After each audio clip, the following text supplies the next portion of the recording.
I don't exactly know when I'm going to post this, but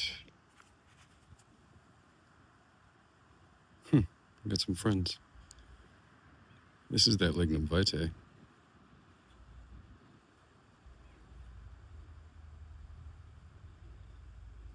I've been saving this piece for a while. Got this one, and another one came from the same tree.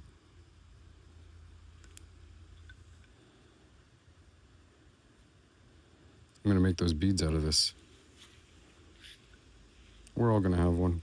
It has a beautiful smell, like the aroma of the wood. You know how cedar has a good smell. You got like mesquite, everything. The lignum vitae. It's a unique smell when you first smell it. And then, I don't know, I grew to love it.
Huh. Success.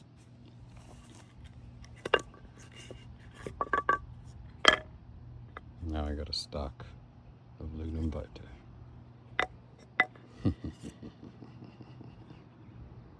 Save that for later.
What's going on, everyone? So I've gotten around to these beads. Like, I said that I'd actually make you guys some beads for your pocket knives.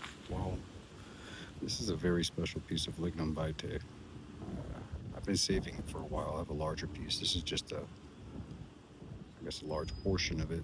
But I wanted to make it special. Lignum vitae has a very nice aroma, and that's part of the appeal to this particular project. I hope you all like it. That's not a cross necessarily.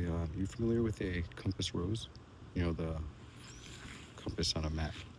Well, that's what it is, because everybody has their own beliefs, and that's really what guides you. But everybody has to find their own way, right? And sometimes we need reminders. So, for the Farmer X, with a bead to hang off of your pocket knife. Takes a while, so give me some more time.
Got my first rodeo.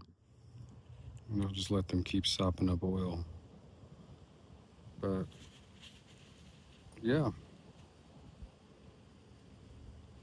leave them there for about a day.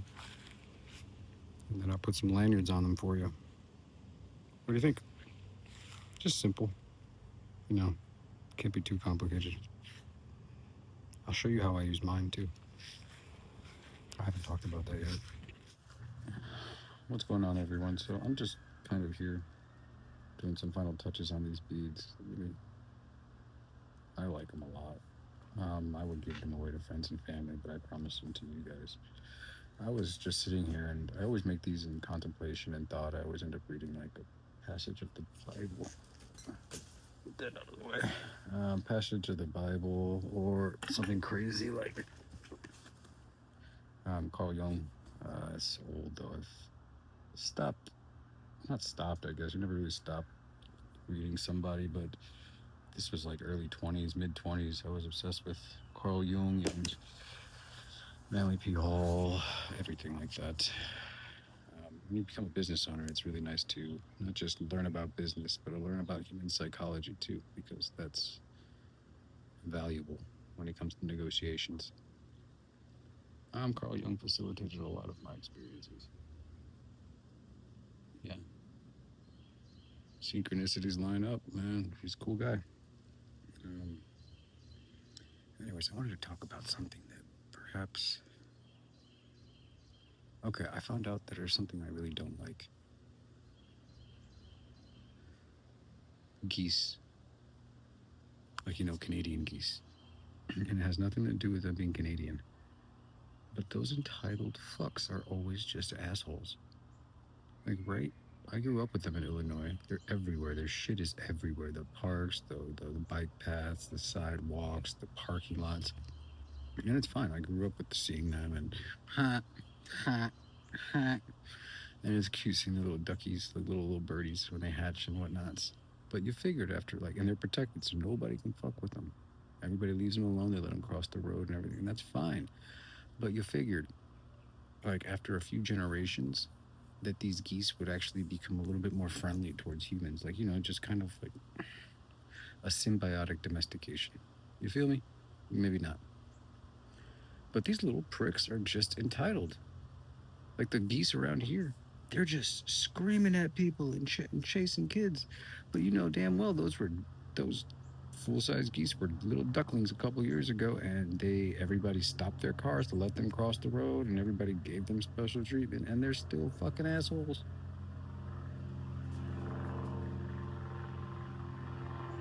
What's up with geese?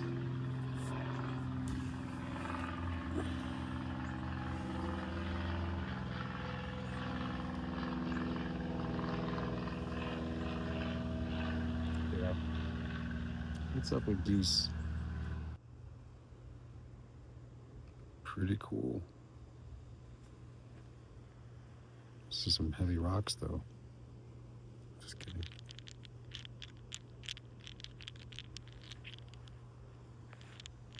Some heavy pieces of wood. They sound like rocks. But we're about 85% done.